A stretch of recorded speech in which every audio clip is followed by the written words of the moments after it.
if we're falling into the course junkie category and we're not doing anything with it, then that's where CPD is a bit questionable. Don't overwhelm yourself by doing too much for the sake of doing it and getting FOMO. Knowledge is definitely power, and knowledge can be a curse as well. Genuinely love learning, and I think it is an important thing that you should be doing. I genuinely didn't have a clue. I just knew I loved working with dogs.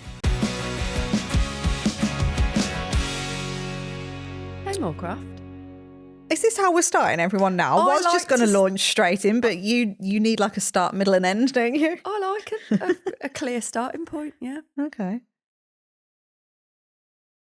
Don't we talk to I've really thrown you off, haven't I?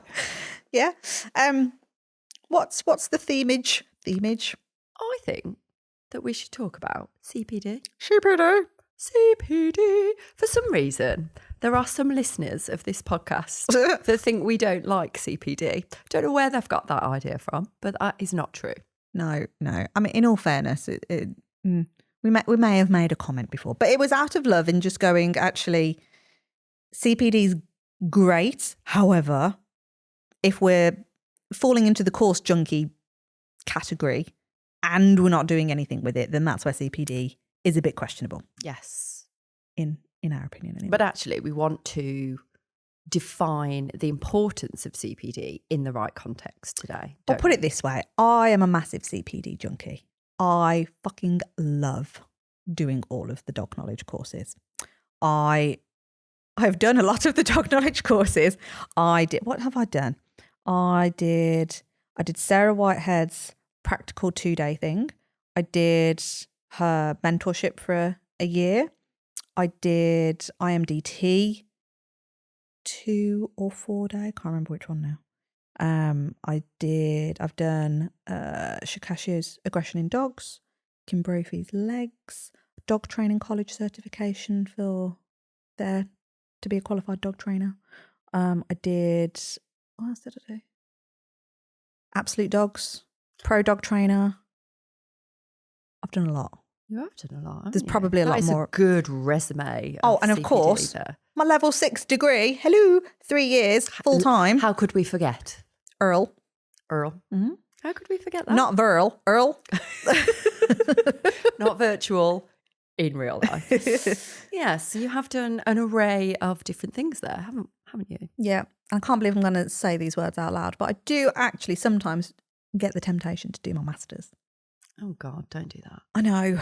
Please don't do that. It's a thing that I shouldn't, but I like learning. This is the thing, and this is where I get to really geek out on all of the business knowledge stuff as well, because I get to go down little research holes and so because I genuinely love learning, and I think it is an important thing that you should be doing. Yeah, because I agree. I suppose I have a bit of a different perspective on CPD, really, because most of my knowledge was Earl living and working in, I didn't live, but I lived through working. You have your own kennel. In rescue. So like pretty much mine was all like, imagine an apprenticeship where you're just in it every day and working around all these problems and all these different dogs coming in. And so for me, my geeking out was then. And we had a behaviourist that used to come and visit the centre every like month-ish, and I was always like, me, I want to go around with him and her and learn everything I can learn. And so I suppose it's almost been a bit taken for granted that kind of experience that I had at that point. And so when I did do CPD that you would actually sign up for, and mine was nowhere near as like comprehensive as that, because I probably felt like, well, I've got a lot of knowledge already, so I need to keep doing these things. So the things that I did used to do, I was an absolute dogs geek as well. So I did pro dog trainer, nice little literal shiny badges there. Loved all the merch, loved all the unicorn stuff. That was great. But that felt like a proper club, didn't it, when you were part of that Absolute Dog? So I liked that. I really respected Tom and Lauren actually for, I know this is going to divide the audience probably, but I thought they did a really good job there of getting that. Yeah, from that business model perspective. Absolutely. The marketing was brilliant. And also the igniting fun back into training and getting that widespread, like getting owners involved in training and wanting to do it. You cannot fault them for that. So I loved that. We used to have an in-house puppy school conference every year or every other year, I can't remember now, and I always used to go to that, and you'd have like 2 days worth of all different types of learning, so I would never miss that. And then I did used to go to the APBC symposiums, are they called? A symposium? I don't know. I never know what is the difference between a conference symposium. Like, they were called symposiums. Yeah, what is they? that? What is a symposium? But I did used to go to those as well. Did I used to go to anything else? I don't know if I did anything else really. I considered compass courses and stuff, but again, I was just like, why am I doing this? Like, am I doing it for the sake of doing it? And I felt like I'd sort of got a good base knowledge anyway. Yeah. So it's so difficult, isn't it? Because regardless as to whether it's dog knowledge or business knowledge or whatever you're interested in knowledge, if you enjoy learning, it's going to be part of your repertoire anyway. Like, you're naturally going to do it.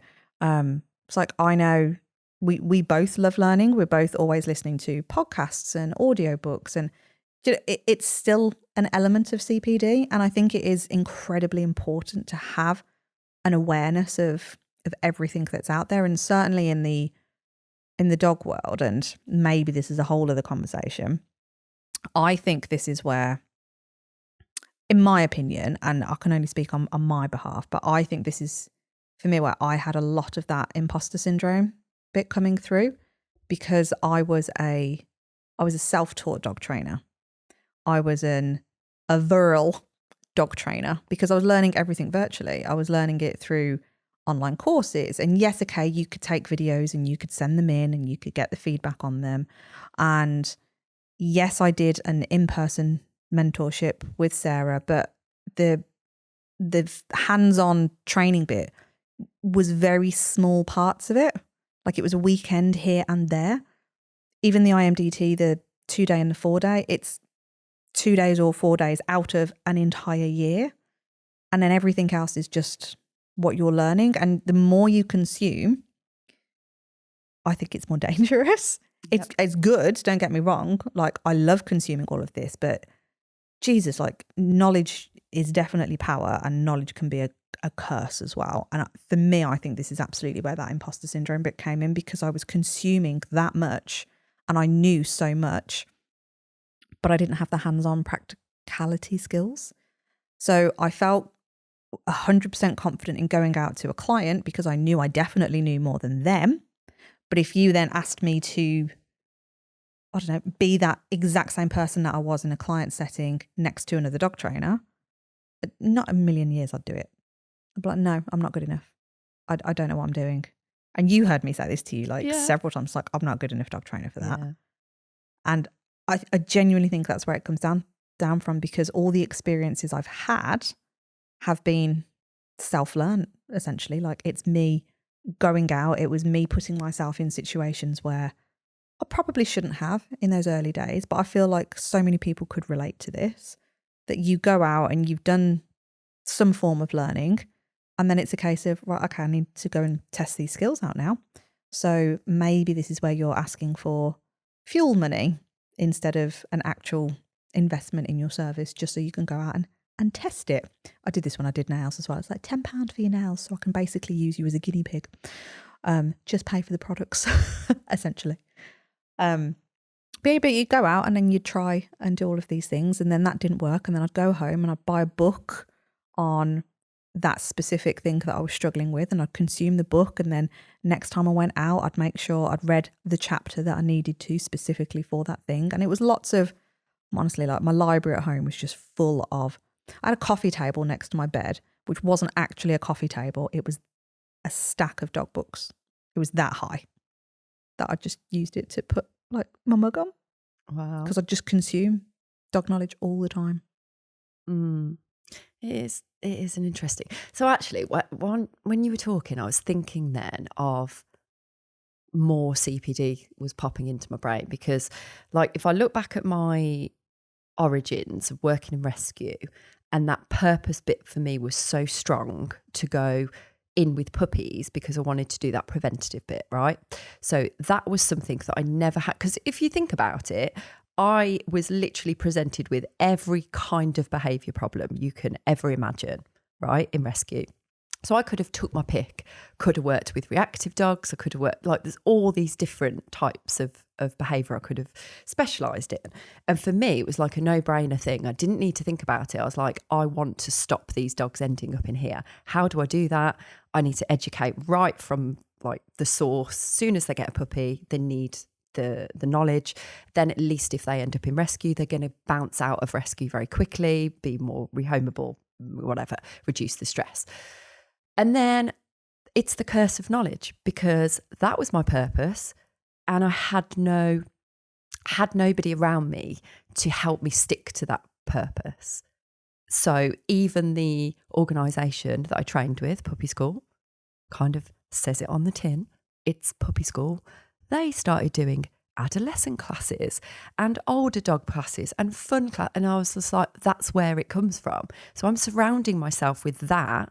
And of course I'm going to go off track. And of course I'm going to think, well, everyone else is doing it within this organisation. I have to keep up with it. I'm getting inquiries for adolescent dogs. So I then need to put something on for adolescent dogs. I need to learn about how I can create something for that. You know, so that's that curse of knowledge bit as far as I'm concerned. And then I did Hoopers.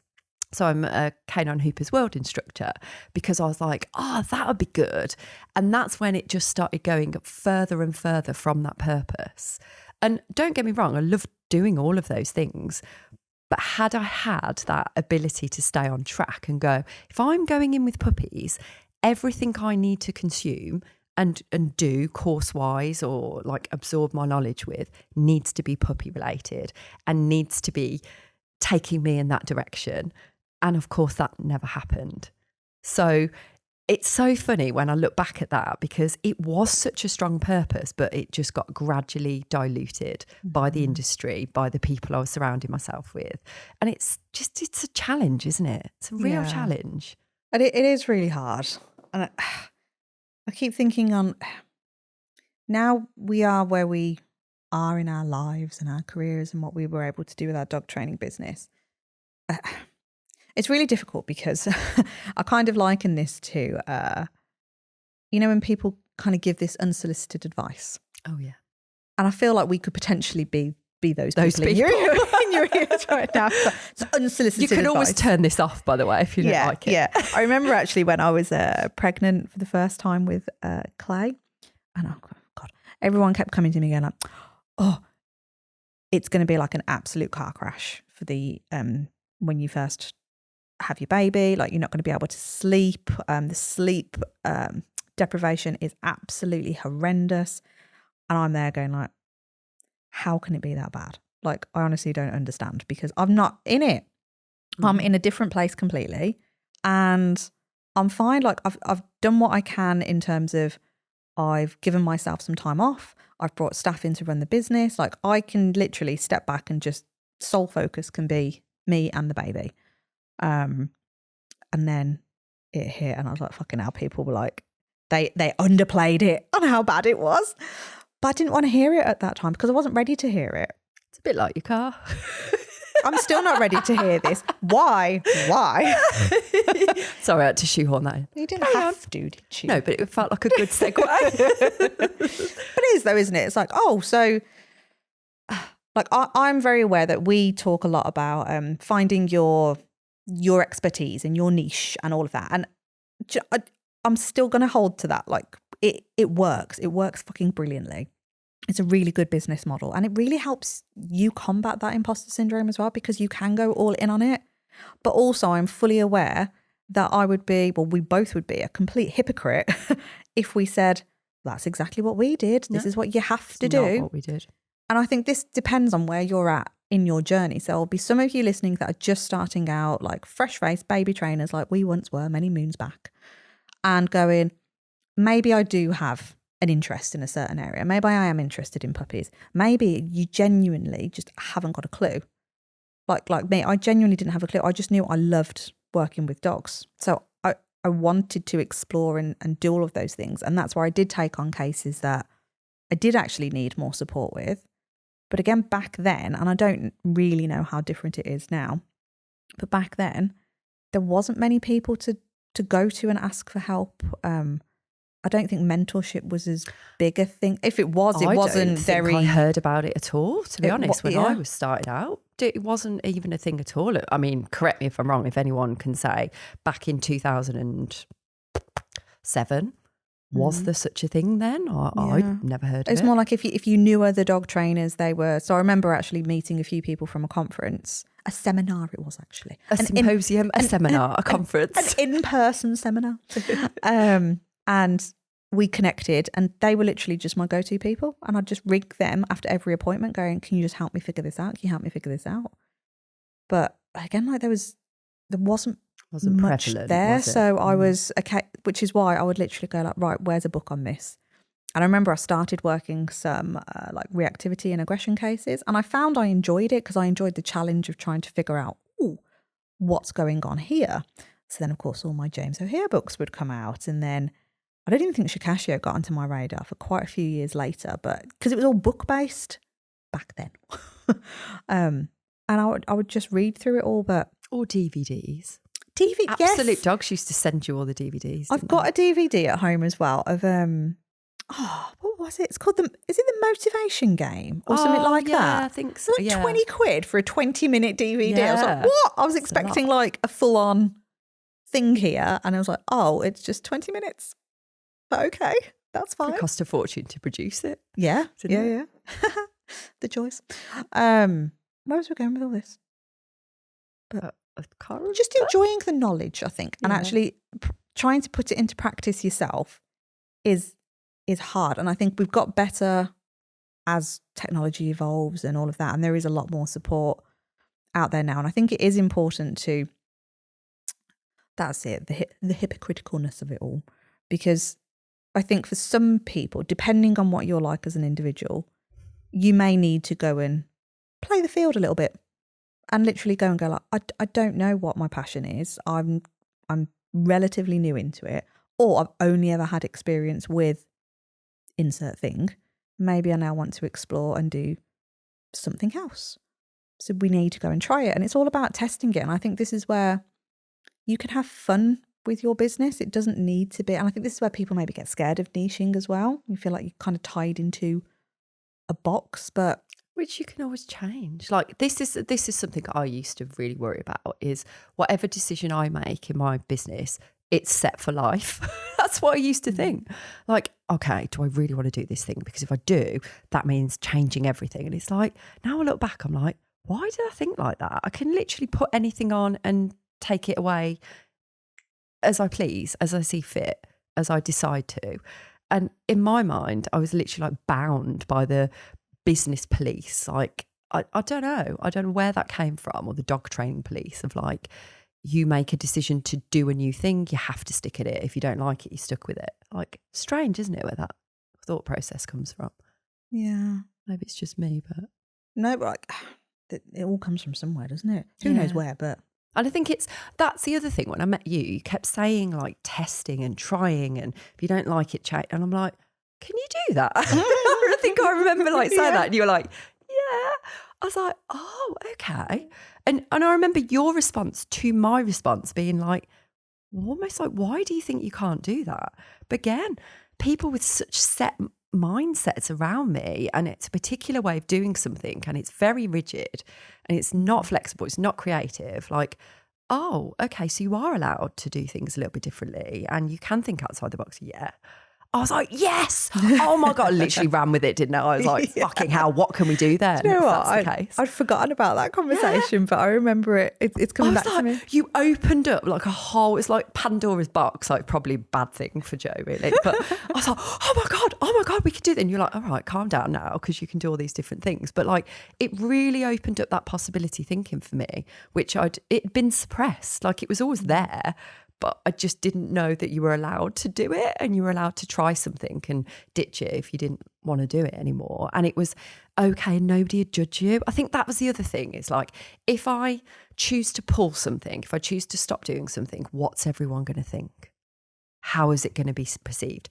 Basically, no one gives a shit. Nobody cares. Like, it's really like yesterday's news. Like, Oh, it's so brutal, but it's so true. it is true. And as soon as I got my head around that, I was like, actually, no one does give a shit. It's me. It's in my own head. Mm-hmm. And I'm caring about things that people don't care about here.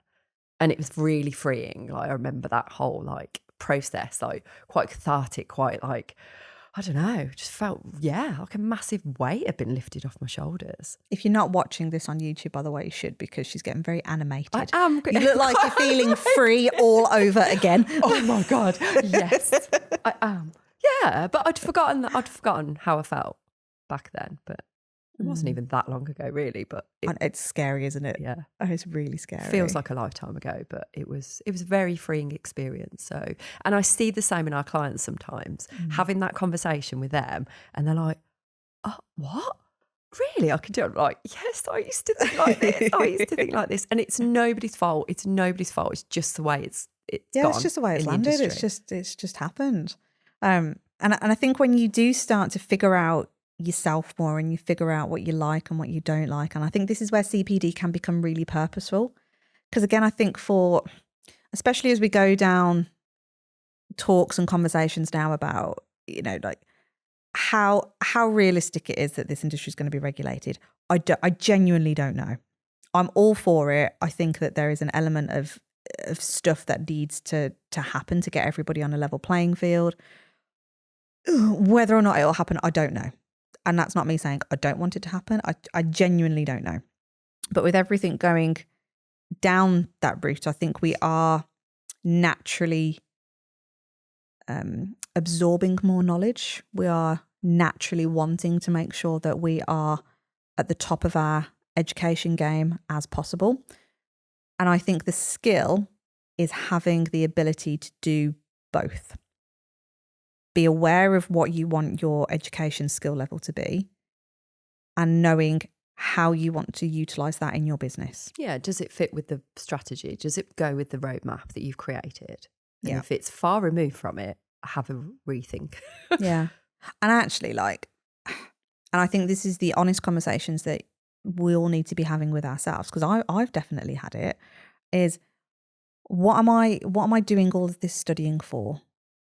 Because for me, actually just having that honest conversation with myself and going, it's because I enjoy it. It's not for a purpose. I'm like, that frees me of thinking I need to implement it all into my delivery of business. I can just study it for studying's sake. Yeah. But if you're true to yourself and you've made that realization and have that awareness around it, great. That's it. But how many people don't? Mm-hmm. And therefore then it leads them down these other rabbit holes, and it means they end up like burning everything down and starting again potentially. And is that really what you want to do? Yeah. Have you thought about the bigger picture here? And have you know, it's a brilliant idea. It's a great bit of science that you've just learned, but is that really how you want to operate that business and forget everything else you do really well? Like, there's all these questions to ask yourself. Yeah. Or if we do shoehorn it in, are we then going to compromise the stuff we're really fucking good at by doing it? And is it what people really need? Like, it's all these questions to ask, isn't it? And this is only surface level. Like, there's so much more difficult, we can talk about it's here. So difficult. Because before I had that realization that actually I do just enjoy learning, I'd put so much pressure on myself to go, like, I need all of that stuff. And these were the words I'd tell myself, like, I need to do that course. I need to get that accreditation. I need to keep proving that I am worthy of this dog trainer behaviorist title that I'd technically given myself. And I need it. And every time I was doing these additional courses and reading all these books and doing all of this stuff, I was then trying to shoehorn, exactly like what you've just said, elements of that into my service, because I didn't know exactly what I wanted that service to be. So I was like, oh, now I'm going to stick in some free work stuff, which I don't fully understand. So now going down to Tilly Farm is going to be a thing on my list that I need to do. because I need to know how to implement that properly. And then now I've just heard about Kim Brophy, and now I need to study her thing so I can implement that into my thing. And now I don't know how to do that. And then I went and did Chikashio's course, and I was like, oh, but I wanted to do that and I'm interested in that. But then how does that now work alongside free work and the legs model and all the other stuff that I've been doing for the last like 7 years? And it was such an overwhelming feeling. I was like, I literally don't know where to start. And we haven't even touched on the fact that we are assuming that our clients are as invested as we are in this learning. And so when we put it in as part of our course, or we have it as a standalone product maybe within our within our offerings, we are presuming everybody's going to fly at it and like fight for buying it. And then when it doesn't land very well, we're like, oh, my clients don't care. They don't want they're not as invested, and we blame the clients then. So this is a part of it that can happen, is that we are fully immersed. We are dog people through and through. Everything about dogs excites us. We want to know more. We can't wait to absorb it all that stuff you were saying. Me include, I absolutely love it as well. And then I'm going, yes, so that'd be amazing to offer that to clients. Imagine what they'd get out of it. And I'm not looking at the client and what they really need and how it's going to be received by them or not. I'm not doing that job very well at all. All I'm thinking about is me and how I would love it. And that is not a good way to operate a business either. So I've done things where I've gone on these days, like maybe weekends, and gone, oh my God, that's brilliant. I'm going to bring it into that course. Remember I did that sports fundamentals course? Yes. So I've never understood that. Yes. That was that kind of thinking around like including a bit of foundation agility, a bit of hoopers, a bit of like free work and balance paths and all of that. And I was like, oh my God, everyone's going to love it. Fuck me. It was one of the hardest things I ever sold. People didn't want it. They didn't want it because they're either going to just love hoopers or just do agility or just figure out like why am I doing the free work bit? Is it because then I was a canine massage therapist. So of course that works really well with that of body movements and, you know, all of that kind of stuff. Like it fits with that. It doesn't fit with bundling it up and putting it in come with me for a day and we'll do all this stuff. Fucking hell, no wonder it didn't sell. But testing. I tested it and I found actually like some people kind of quite liked it. But really what I should have done was go all in on one of those disciplines really, really well. It's trying things out, but it's in my brain, everyone's going to love it. And in actual fact, it's not enough of anything for somebody to really get their teeth into and love. Yeah. And you know what? You talking the way you just have and explaining all of that, I think is such a beautiful way of knowing and seeing how everybody is so different. Because weirdly, the way you described that program then, I was like, I could see how that could work, but you weren't invested in it. No. Even just the way you're talking about it, it's like, I'm not invested in it. I don't want to do it. But that doesn't mean that program doesn't work. It just doesn't work for you. Yeah. And for somebody else who is willing to put their all into it, it could totally work. And this is the beauty of business. And this is the thing, right? For me, I liked the idea of dog sports, but I wasn't a dog sport fanatic. And if you're, in my eyes, if you're going to do that and you need to be obsessive about dog sports. We've got a couple of clients who were very like driven by the dog sport element of it. And I'm like, go all in on that. That is an amazing thing. If you feel that passion and that purpose around that, you will make it amazing. I didn't. I quite like that. I had a friend that was very into agility and I was kind of maybe influenced by her and wanted to like it because she really liked it. And I did a bit of agility myself and I dabbled with a bit of sporty stuff. And I liked it, but I didn't like it enough. So therefore it didn't work. And that's exactly right. Like I wasn't invested enough in it. My real true purpose and passion was always puppies, always was. And I should have stayed with it. But, you know, like I wouldn't be here now if I had. Yeah, yeah. Right, I think we're going to wrap it up here. Yeah, we're going to have to leave it here, aren't we? But I think this is another one we could revisit and go into a bit more depth on. Mm-hmm. Yeah, basically. Go forth, go enjoy your CPD, but just see how you can link it, see how you can do both so that CPD isn't wasted if you're wanting to make it purposeful to earn you money, or if you're happy to own it and just be like, yeah, cool. I love learning. Like both are good. Just know where you're at with it. Exactly. And don't overwhelm yourself by doing too much for the sake of doing it and getting FOMO around not going to these events. Ooh, that's a good point to end on. Cool. Thanks, guys. Toodaloo.